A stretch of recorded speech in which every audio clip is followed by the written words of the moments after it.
사랑하는 행복한 교회 성도 여러분, 이 영상을 보시는 하나님 나라의 귀한 자녀 여러분, 오늘은 2023년 6월 18일 거룩한 주일입니다. 오늘 매일 성경 본문에서는 이스라엘의 현재 실패 설명에 이어 하나님의 구원 계획 속에 담긴 그들의 미래를 다룹니다. 11장 끝까지 진행되는데 이 부분은 그 시작입니다. 내용은 문답식 대화법을 통해 셋으로 구분할 수 있습니다. 1절부터 6절은 이스라엘에 대한 하나님의 신실함을 설명합니다. 7절부터 10절은 이스라엘의 실패 모습을 다시 설명했습니다. 11절부터 12절은 16절까지 이어지는 설명의 도입부로서 비유대인의 구원과 이스라엘의 미래를 문답식 대화법으로 설명하기 시작합니다. 오늘 본문을 나누어 보겠습니다. 로마서 11장 1절부터 6절 이스라엘을 향한 하나님의 신실함, 문답식 대화법의 질문과 대답, 예증 1 바울에 의해, 예증 2 구약 엘리야 시대에 의해, 결론 7절부터 10절 이스라엘의 실패 모습, 문답식 대화법의 질문과 대답, 설명 1 구약에 의해, 설명 2 구약에 의해, 11절부터 12절 비유대인의 구원과 이스라엘의 미래.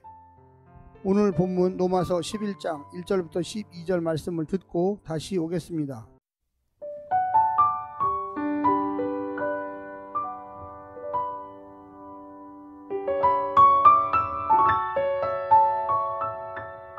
로마서 11장. 그러므로 내가 말하노니 하나님이 자기 백성을 버리셨느냐? 그럴 수 없느니라. 나도 이스라엘이니요 아브라함의 씨에서 난 자요 베냐민 지파라. 하나님이 그 미리 아신 자기 백성을 버리지 아니하셨나니 너희가 성경이 엘리야를 가리켜 말한 것을 알지 못하느냐? 그가 이스라엘을 하나님께 고발하되 주여 그들이 주의 선지자들을 죽였으며 주의 제단들을 헐어버렸고 나만 남았는데 내 목숨도 찾나이다 하니 그에게 하신 대답이 무엇이냐?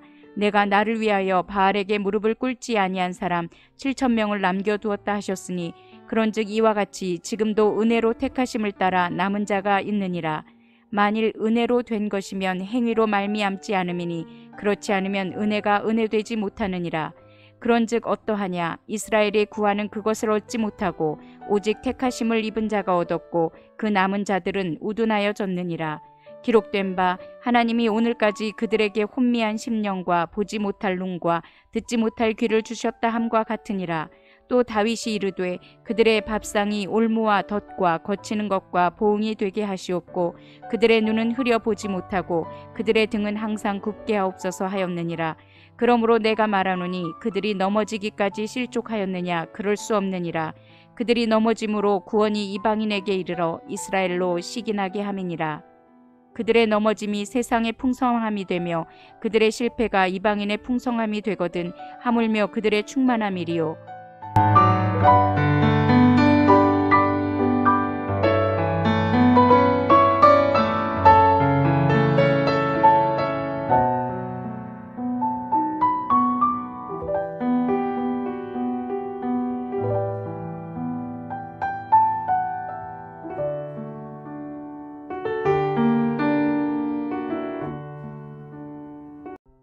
이스라엘의 구원은 언약 관계에 대한 하나님의 신실함과 관련이 있습니다.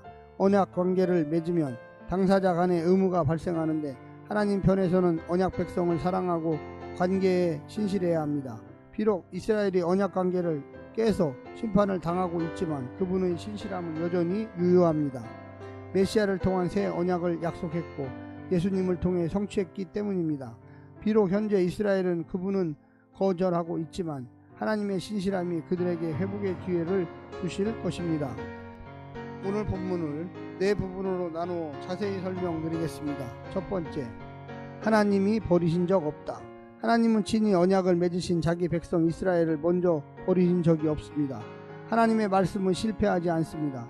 베냐민 지파 출신의 유대인 중의 유대인이면서 그리스도를 믿는 자를 받게 했던 사도 자신을 용서하시고 은혜로 부르신 것이 한 증거입니다. 엘리야 시대에 바알에게 절하지 않은 자 7,000명을 남겨두신 것이 또 다른 증거입니다. 회개하고 신앙의 정절을 지킨 것은 하나님의 은혜였습니다. 그분의 언약 준수 의지의 결과였습니다. 두 번째, 남은 자만 구원을 얻는다. 은혜로 하나님의 백성이 되는 일은 여전합니다. 비록 그들은 대다수가 아니라 소수의 남은 자에 불과하지만 율법을 지켜서 의롭다함을 얻는다면 결코 볼 수 없을 하나님의 백성들이 하나님의 은혜 때문에 예수님의 신실함 때문에 창조되고 있습니다. 우리도 그 은혜와 사랑의 열매 중에 하나입니다. 세 번째는 유대인들은 스스로 완고해졌다. 남은 자를 제외하고 유대인들이 하나님의 선택 백성이 되지 못하고 완고해진 것은 맞습니다. 구약 성경은 하나님이 완고하게 하신 것처럼 말하지만 사실은 그들의 악행 때문입니다. 의로운 자를 핍박하는 악인들에게 포옹해달라고 기도하는 다윗의 시를 들어봅시다. 그들의 악행이 그들의 눈을 어둡게 했고 그들의 등을 굽게 했습니다. 도리어 그런 중에도 하나님의 은혜로 남은 자가 있다는 것이 놀랍고 감사할 따름입니다. 하나님께서 율법의 행위로만 판단하셨다면 아무도 남아있지 않을 것입니다. 마지막 네 번째는 유대인들에게도 희망은 있다. 다행히도 유대인들은 이방인들의 구원을 위해 넘어졌고 유대인들이 질투를 갖도록 하나님께서 지금은 그냥 두고 계십니다. 율법의 행위를 의지한 유대인들이 먼저 달리다가 넘어졌는데 이방인들은 예수님을 의지하여 먼저 결승점에 도달했고 유대인들이 그것을 질투하도록 넘어진 채로 두셨다는 것입니다. 아직 희망이 있다고 하니 다행입니다. 사랑하는 성도 여러분, 하나님께서는 우리를 버리신 적이 전혀 없습니다. 우리가 우리의 죄 때문에 하나님과 멀리 된 것입니다. 오늘 하루도 승리하시고요. 성령의 충만함 받아 오늘 하루 하나님과 함께 동행하시기를 간절히 부탁드립니다. 샬롬.